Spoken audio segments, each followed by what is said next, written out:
I committed infidelity against my husband, and now I'm overwhelmed with remorse, rendering me unable to function. This grave error occurred just 2 days ago, and I immediately felt deep regret. It stands as the gravest mistake of my life, and I'm still struggling to come to terms with my actions. Allow me to provide some context about our situation. I am 37 years old, and my husband is 38. We've been married for 15 years and have 2 children, a 14-year-old daughter and a 12-year-old son. Although my husband serves as the primary breadwinner, I work full-time and contribute my fair share to our financial responsibilities and investments. While my husband doesn't insist on my financial contribution, I do so willingly because we view ourselves as equal partners in life. Hence, the weight of my transgression bears heavily on me, gnawing at my conscience, and I fear I won't endure another day without succumbing to despair. Without delving into too many specifics, I'll disclose that I am employed at a facility dedicated to assisting recovering addicts in their reintegration into society. We encounter individuals from diverse backgrounds, ranging from homeless individuals living on the streets to those of substantial wealth. My colleagues and I frequently remark that addiction knows no social boundaries. It can affect anyone, regardless of their societal status. It was at my workplace where I encountered the individual I became entangled with. I refrain from labeling our actions as an affair because there were no emotions or affection involved. It was an impulsive act, almost akin to being in a trance. This person was a former patient who had completed treatment at our facility over 3 months ago. He is 28 years old, hailing from affluent parents who support his lifestyle. While he works as a bouncer on weekends and as a driver several days a week, the majority of his income is provided by his parents. He possesses a confident demeanor and an exceptionally persuasive nature. His physical fitness, stemming from his role as a bouncer, coupled with a rugged charm, likely contributed to my inexplicable attraction toward him, leading me to engage in behavior I typically would never contemplate. I want to clarify for those reading this that I am not a counselor or therapist, nor do I play a role in patient treatment. My employment at the facility is strictly administrative, ensuring there was no breach of ethical conduct. As previously mentioned, this individual has a bold personality, initiating flirtation with me from the moment he entered our office premises. I've encountered flirtatious patients before, mostly harmless banter from older individuals. But this time, it felt different. His intentions seemed genuine and his pursuit was unrelenting, which left me both unsettled and oddly flattered. After he completed treatment, I had no contact with him until last week. We bumped into each other at the gas station. He was on his motorcycle, looking significantly healthier and more polished than before. He was polite, acknowledging his previous overbearing behavior and apologizing. Witnessing this transformed side of him touched me, making me feel at ease during our conversation. We talked for a while, and he eventually asked for my phone number, claiming it was to stay in touch. I hesitantly shared it, though I knew I probably shouldn't have. He assured me that he enjoyed our conversations, but deep down, I suspected he desired something more. I'll spare you the details, but earlier this week, we met at his apartment, and things took an intimate turn. I instantly regretted it. That day, I had a dental appointment scheduled for 2:30. Afterward, I decided to take the rest of the afternoon off because my dentist is conveniently close to my home. I didn't want to make the 25-minute drive back to the office, only to turn around and drive 25 minutes back home. Following my dental appointment, I agreed to visit his new apartment and see his furniture, even though I knew it was wrong. Once I arrived, things escalated rapidly. I was fully aware of the wrongdoing, but I pushed forward and went through with it. I found myself completely engrossed, almost hypnotized by the buildup. However, the moment of action brought a sobering realization, and I was filled with regret as soon as it was over. Swiftly, I left and made it clear that I never intended for this to happen and that I couldn't continue seeing him. He questioned our friendship, to which I responded that we never had a friendship. We had nothing. On my way back home, I stopped by the city park to use the restroom and clean up. The park facilities provided flush toilets and running water, and I spent over 30 minutes there, attempting to wash away the overwhelming guilt and shame. While doing so, I began to contemplate the gravity of my actions and the potential consequences. I realized that I could have become pregnant, or even worse, contracted an incurable STD, which sent me into a state of panic. Leaving the park, I headed straight to the pharmacy, where I purchased the over-the-counter Plan B kit. The young pharmacist on duty was incredibly helpful, discreetly guiding me through the process. I'm grateful for her assistance, although I can't express my gratitude publicly. Sitting in the parking lot, I took the pill and then called the guy to discuss his health status and relationship history. He began by apologizing before confirming that he presently had no STDs. I inquired about the last time he had been tested, and he mentioned it had been over 5 years ago. I pressed further, asking if he had other sexual partners since then, aside from me. He admitted to having had multiple partners, though he couldn't provide an exact count, but estimated it to be more than 5. His revelation shocked me, and I couldn't help but burst into tears.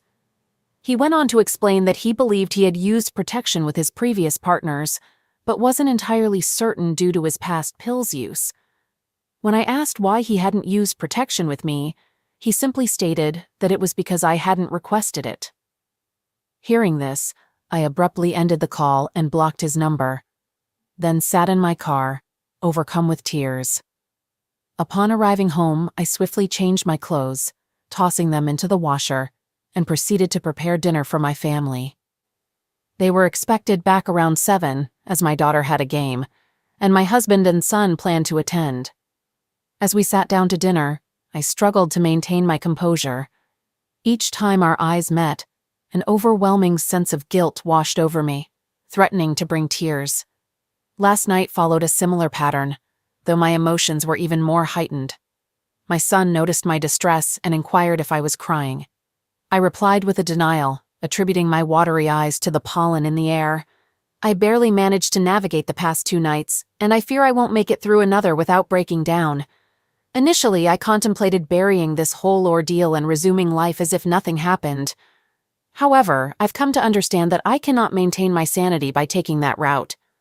On the other hand, if I were to confess to my husband, our seemingly perfect relationship would forever change, and my children would likely lose all respect for me. I'm seeking advice from those who may have faced a similar situation, as I'm uncertain about the best course of action and the potential consequences. Update 1. On Friday evening, with our kids at the movies with their friends, I mustered the courage to confess to my husband. The emotions overwhelmed me, and tears flowed uncontrollably. Surprisingly, my husband's response differed from what I had anticipated. While I knew my actions had left him heartbroken and devastated, he remained stoic, displaying very little emotion. Immediately after my confession, he rose from his seat and walked to the window, gazing outside for a prolonged moment. I kept apologizing and urging him to express his feelings, but he remained silent. When he eventually turned to face me, his first question was whether protection had been used. It was with great sorrow that I had to admit we had not taken precautions. He responded with a disapproving shake of his head. I tried to reassure him, explaining that I had undergone testing but had not received the results yet. In a composed manner, he informed me that I would need to relocate to the spare room and maintain a safe distance for everyone's well-being. I consented and continued to express my remorse, yet he did not engage with my words. Instead, he suggested that we inform our children that I had tested positive for the virus and needed to quarantine for a few days. After sharing this, he turned and headed down the hallway toward our master bedroom. I trailed behind, urging him to open up and share his feelings with me. With a calm but stern demeanor, he declined, expressing his desire to be alone with his thoughts.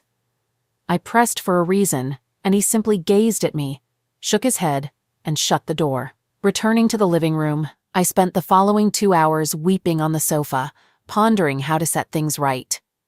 I tidied up myself just before our kids returned home around 10 p.m. Upon their arrival, my husband emerged from the bedroom to welcome them, and the 4 of us engaged in conversation. They excitedly recounted the movie they had seen and where they had gone for a meal. My husband appeared to be in good spirits and asked our kids numerous questions about the movie.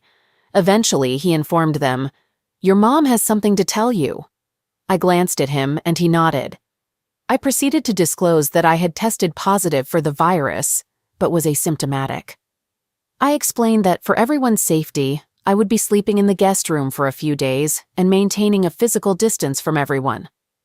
The kids appeared to be fine with this and inquired about the required distance. My husband informed them it should be 6 feet. We proceeded to spend the remainder of the evening watching TV until past midnight, when we retired to our respective bedrooms. It felt like an ordinary night, and I was starting to feel more optimistic. However, my mood took a swift turn the next morning. Around 5 a.m., I heard my husband in the kitchen, prompting me to get up and join him. He sat at the table, sipping his coffee, absent-mindedly tapping his finger and staring ahead. Upon entering the room, he didn't acknowledge my presence. I greeted him with a "good morning" and gently touched his neck, but received no response.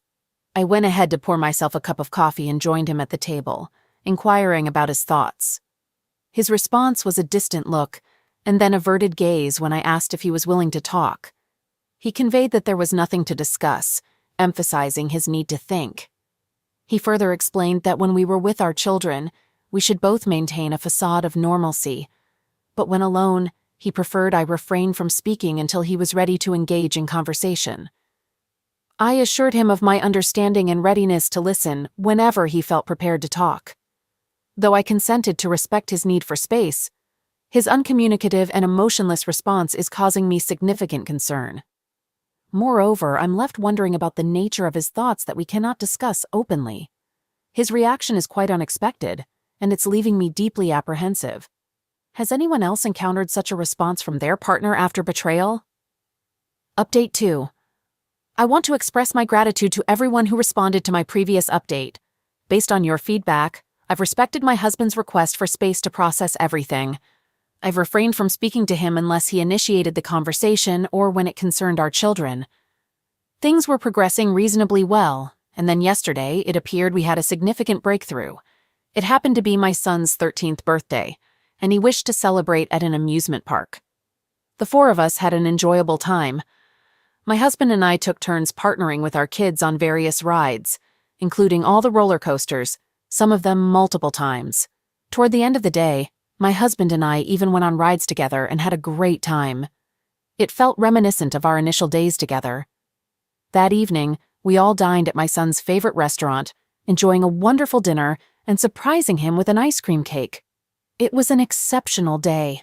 This morning, I woke up with the impression that we were moving in a positive direction, looking forward to building on the wonderful day we had experienced yesterday.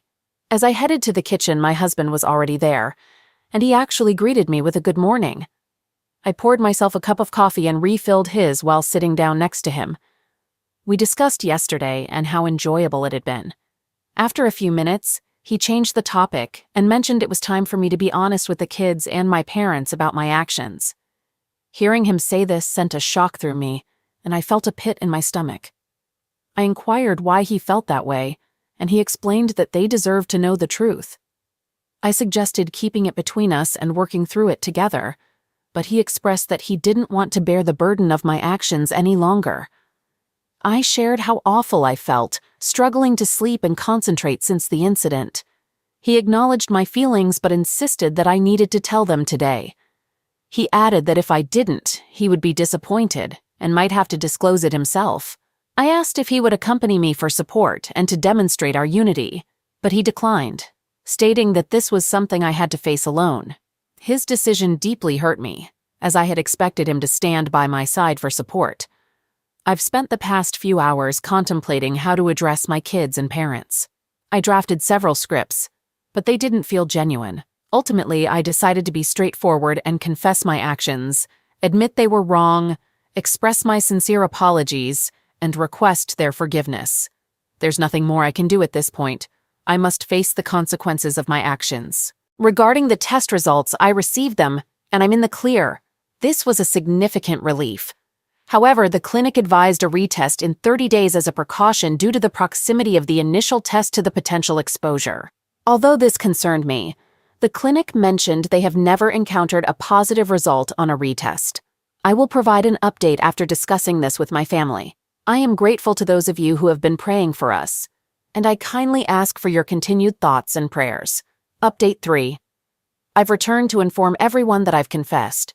I shared the complete truth with my children and later with my parents, and it was an incredibly challenging process.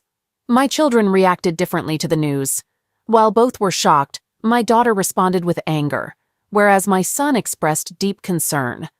My daughter even demanded to know the guy's identity to seek revenge, but I refused to disclose it, assuring her I'd never see him again.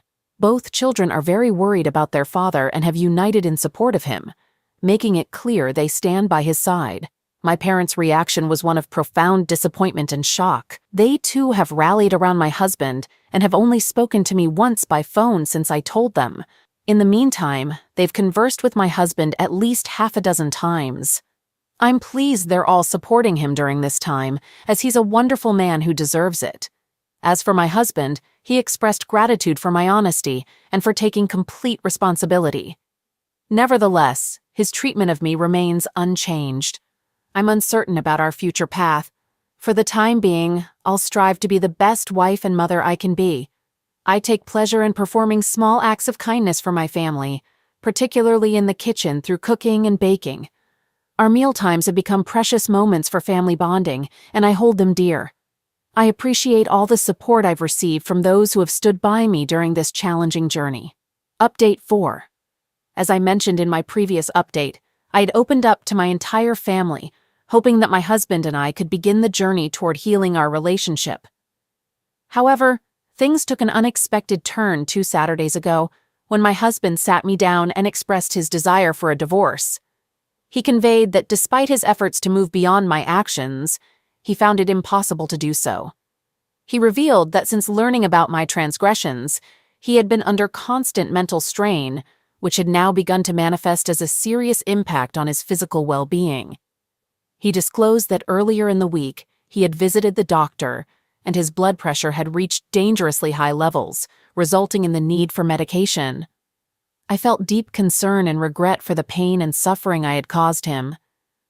Furthermore, I was disheartened by the fact that he hadn't confided in me about his health struggles until that moment. It became evident to me at that juncture that his trust in me had been shattered, and our marriage had come to an end. Tears streamed down my face as I assured him that I would comply with whatever he decided, as I couldn't bear to inflict any more pain upon him than I already had. He expressed his desire for an amicable divorce, emphasizing the importance of fairness and prioritizing our children. I assured him of my commitment to that, yet at the same time, I made it clear that I would persist in my efforts to salvage our marriage. His response was a warm smile, and I moved closer to embrace him tightly. Over the past few weeks, we've been diligently sorting out the logistical aspects and sharing the news with our families. We broke the news to our kids, and while their initial reaction included tears and directed frustration at me for disrupting our family, my husband and I engaged in heartfelt conversations that eventually eased their concerns. By the end of our discussions, we all shared comforting embraces, navigating through the emotional journey together. However, our parents have had a different response. Both sets of parents are deeply upset and fervently advocate for us to remain together. Our mothers in particular have been urging my husband to reconsider and explore therapy as a potential solution. Regrettably, he firmly declined, asserting that he bears no culpability and does not require therapy.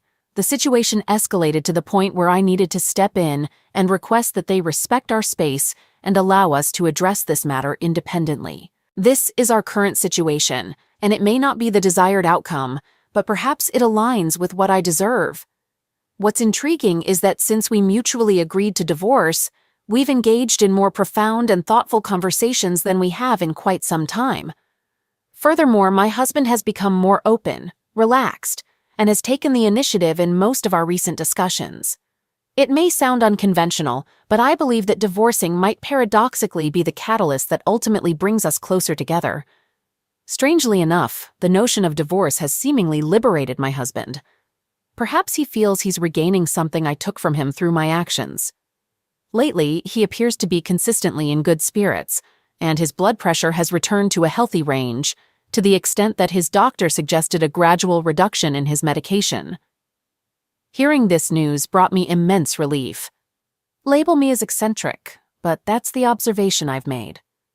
While I would prefer to stay married, if going through with the divorce enhances my chances of reconciling with him, I'm willing to accept it.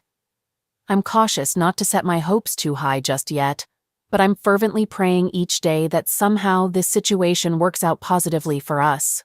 The final update. Our divorce was officially concluded last week. In our state, the process moves swiftly if both parties have reached an agreement before the hearing. Our hearing took place in just under 5 months, and all matters were resolved on that day. I had wished for the process to extend further, allowing me more time to try to change my husband's mind, but circumstances led otherwise. Currently, we are all still residing in our family home and intend to do so for a few more months, until the end of the school year. Beyond that point, we plan to list the house for sale, and it is likely to sell quickly. This upcoming period will be challenging for me, and I hope it doesn't come to that. Ideally, I'd like us to continue living together until my son completes high school, but we shall see. Throughout the divorce proceedings, all our assets were equitably divided. I received a modest child support payment and 2 years of alimony, which will take effect once we sell the house and part ways. I'm optimistic that this might serve as an additional incentive for my husband to prolong our family's coexistence, though the ultimate decision rests with him. As mentioned in my previous update, our current relationship is harmonious, and we're getting along exceptionally well. It's as if we're still in a marital bond, except for the missing intimacy, which I deeply long for. We maintain a strong friendship and are excellent parents to our children. The 4 of us regularly share meals and engage in various family activities, but my husband and I no longer have private moments together. I continue to question why he was in such a rush to finalize our divorce while showing no urgency in breaking up our family. If anyone out there can shed light on this, I'd be eager to hear your perspective. For now, I'm taking life one day at a time, striving to be the best ex-wife and co-parent I can possibly be. With any luck, my former husband, Cy, may come to value this effort and consider giving our relationship another chance down the road. All right, that was a fun story. Now let's move on to another exciting one. Stay tuned and let's dive in. I've recently discovered that my wife is having an affair, and I'm feeling quite perplexed about how to proceed. Our journey together spans almost a decade, with 5 years of marriage, and we are blessed with 2 lovely daughters aged 5 and 7. I have a substantial income, a 6-bedroom house with a backyard and swing set, and I provide for my wife's mother and 15-year-old sister who have been living with us for over 2 years. Over the past few years, our relationship has encountered numerous challenges, and it was slowly deteriorating. Recognizing this, I convinced my wife to attend marriage counseling with me, and we've been attending sessions nearly every week since April.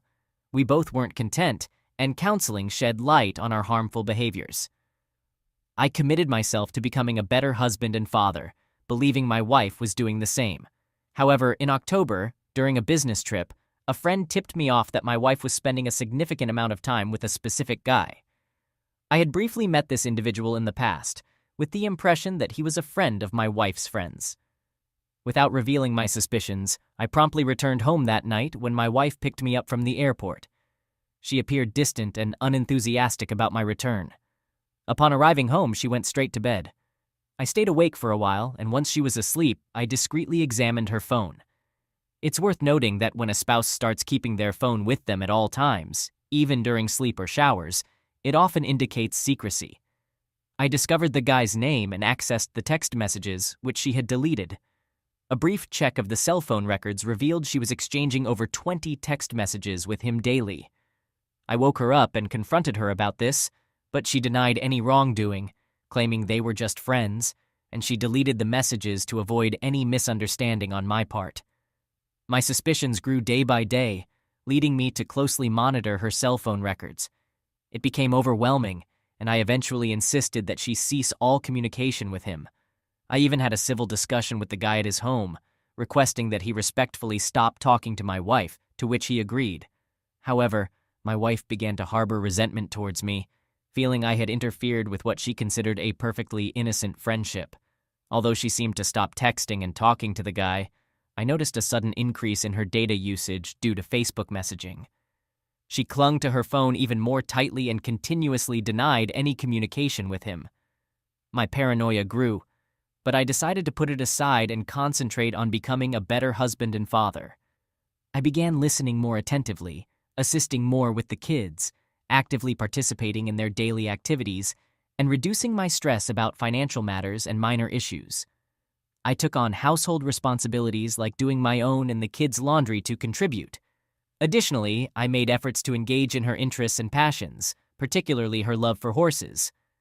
I had previously bought her a horse, and I helped her search for a job in the equine industry to encourage her self-worth and social interaction. Today is January 15th, and we're out for a grand dinner to celebrate her brother's birthday. The gathering includes her cousins and friends, and we enjoy a delightful meal. After dinner, most of the group, including my wife, heads to the nearby bar. I hang back in the restaurant with one of her cousins when the manager approaches me, holding her phone and inquiring if I recognize it. To my surprise, it's my wife's phone, and I open her Facebook app to discover a series of messages between her and someone else. In these messages, she expresses deep affection for this person, conveying how much she loves and misses him. She mentions missing his scent on her jacket and refers to him as her one and only. As I read further, the messages become increasingly distressing, and I can't bear to continue. Her cousin reads them as well and shares my shock. Confronting her, I learn that she had developed feelings for this person but maintains that they never engaged in intimate activity, insisting they only kissed on 2 occasions. While I personally believe they didn't have closeness, I choose not to disclose this to her. She confesses that her involvement with him was a result of feeling neglected by me over the years. This revelation shatters my world, leaving me feeling betrayed, enraged, and foolish all at once. I don't desire a divorce, yet I also can't fathom remaining married to someone who no longer loves me. She expresses a desire to work through our issues, but I remain uncertain about my own desires. I sense that she yearns to find her own identity and prove her independence from me. Despite my love for her and the difficulty I have being angry, I believe that she may only truly appreciate what she has by facing the possibility of losing it, or at least some of it. My dilemma is whether to proceed. What course of action should I take? Update. Thank you for all the advice. It's been very helpful. I want to provide an update on the actions I've taken since all of this unfolded. I consulted with a lawyer, which was a valuable conversation. While staying with a friend, the lawyer emphasized that I should return home to avoid potential issues related to abandonment, which my state recognizes as a concern. So, I'm back home and currently residing in the basement. The lawyer also assessed my evidence and suggested I have a strong case to prove her adultery. Consequently, this may exempt me from paying alimony, though child support remains obligatory as it should. Importantly, he cautioned against any sexual involvement with her, as doing so might imply condoning the affair, jeopardizing my stance on her adultery. Interestingly, he mentioned that he advises his female clients in a similar situation to engage sexually with their husbands if they've been cheated on. I've taken steps to safeguard my assets. This includes opening a new checking account solely in my name and redirecting my direct deposit to this account. I've also canceled all our joint credit cards and implemented credit monitoring with fraud protection. Regarding her mother and sister, I consulted with a real estate agent last week, and I plan to list the house for sale next month. I've made it clear to them that they will need to find alternative housing arrangements after the house is sold. On another note, my wife has found a job working for her uncle's moving company, although it doesn't pay much. Hopefully, this experience will help her appreciate the value of a hard day's work.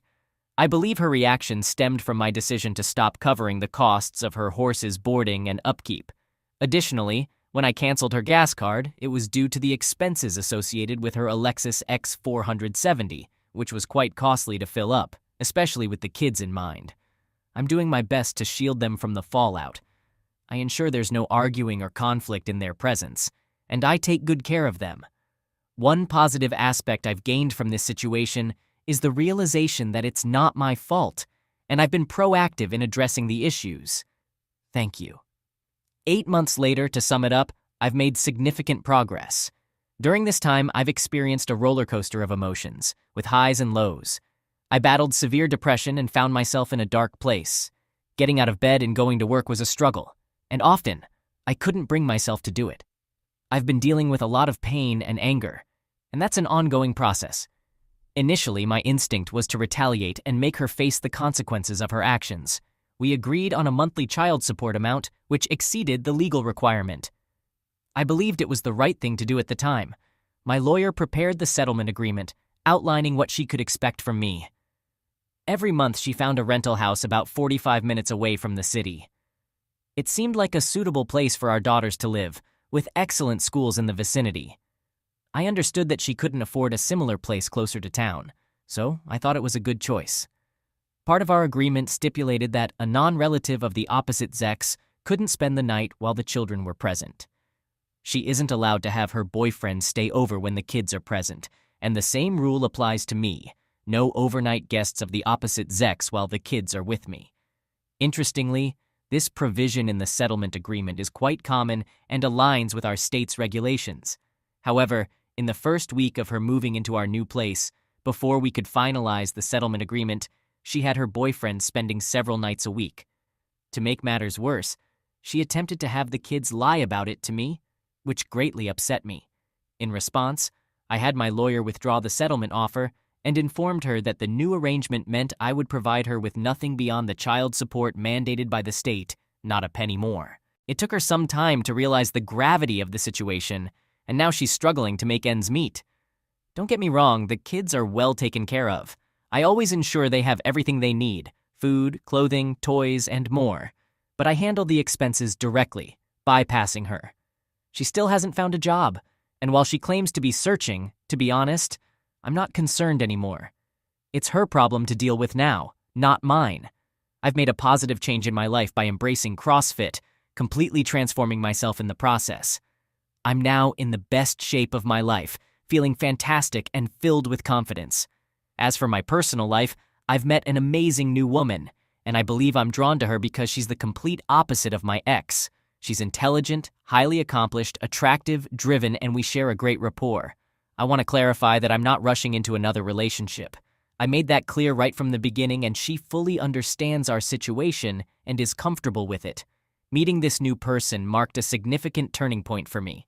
I now have a companion to talk to, spend time with, provide comfort, and share intimacy with. It boosted my spirits and transformed my overall mood, leading me towards happiness once again. Since then, things have only improved. I managed to let go of much of the anger I harbored towards my ex. Surprisingly, my ex and I have developed a good relationship now. We communicate regularly and always prioritize our children. I may never forgive her for what she did to me, but she's the mother of my kids, so it's in everyone's best interest for us to get along. No, we won't reconcile. I can never trust her again. However, we can be friends and coexist. Some things will always be hard to move past, and the individual she cheated with is one of those things. As I've told her, I'll never accept him or even acknowledge his existence. It would be best, especially for him, if I never crossed paths with him again.